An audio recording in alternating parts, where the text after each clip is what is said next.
Doctor लीदी forest मशहूर वैज्ञानिक हुए, बहुत बड़े साइंटिस्ट हुए। एक स्टेटमेंट इन्होंने पास किया 1955 के अंदर, 1955 he passed a statement कि इंसान कभी भी चंद्रमा पर नहीं पहुंच पाएगा। It is impossible for a human being to cross Indian globe, earth globe, और पृथ्वी विज्ञान की अधिकतम सीमा है। लेकिन किसी बहरे ने इस बात सुना नहीं, और पहुंच गया एक आदमी अपना बस्ता उठा के, जिसका नाम था in 1969।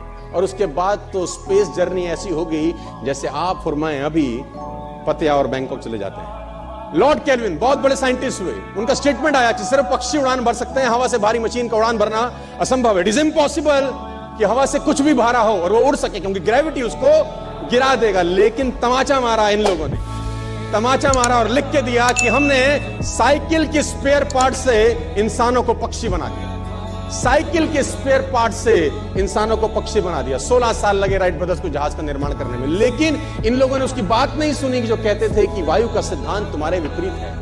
ये बात भंवरे को कही जाती थी कि भंवरा वायु के सिद्धांत के कारण कभी जीवन मोड़ नहीं सकता, क्योंकि उसके पंख उसके शरीर से हल्के रहते हैं। लेकिन भंवरा साला किसी स्कूल में गया नहीं आज तक। माई doctor told me I will never walk again.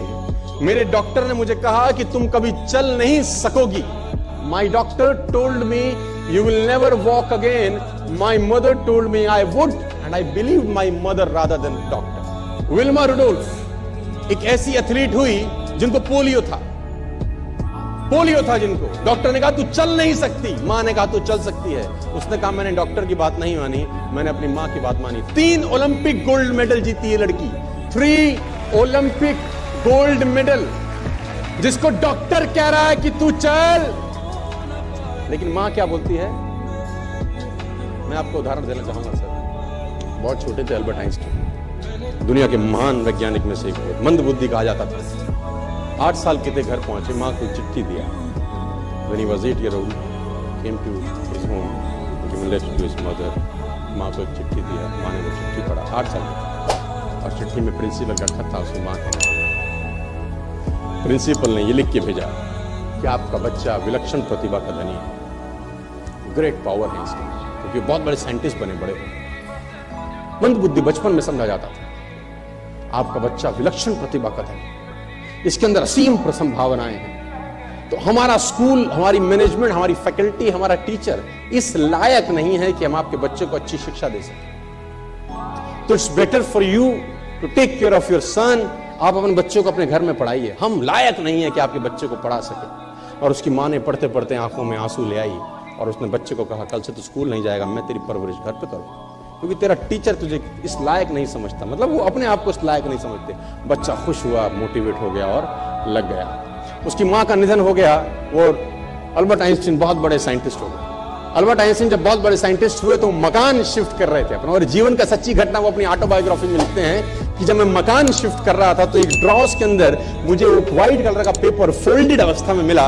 मुझे समझ नहीं था कि क्या है। मैंने उसको फोल्डिंग अवस्था से मिट्टी को हटा के जब खोला तो वो उस टीचर का लेटर था जो बहुत साल पहले टीचर ने मेरे हाथ में दिया था और मैंने अपनी माँ के हाथ में रखा था। अब वो बड़ी उत्सुकता के साथ उस खत को पढ़ने लगे। जैसे उन्होंने खत पढ़ना शुरू किया और वो जार जार होते हुए उसमें लिखा था कि तुम्हारा बच्चा मंदबुद्धि है, ये हमारे स्कूल के लायक नहीं है, इसको आज के बाद हमारे स्कूल में मत भेजना, इसकी परवरिश खुद किया। मां ने उल्टा पढ़ा, मां ने उल्टा पढ़ा कि नहीं, ऐसा नहीं है, तू सब कुछ कर सकता है, तेरे हाथ पास पावर है, तेरे में प्रतिभा है, यू कैन डू वंडर्स।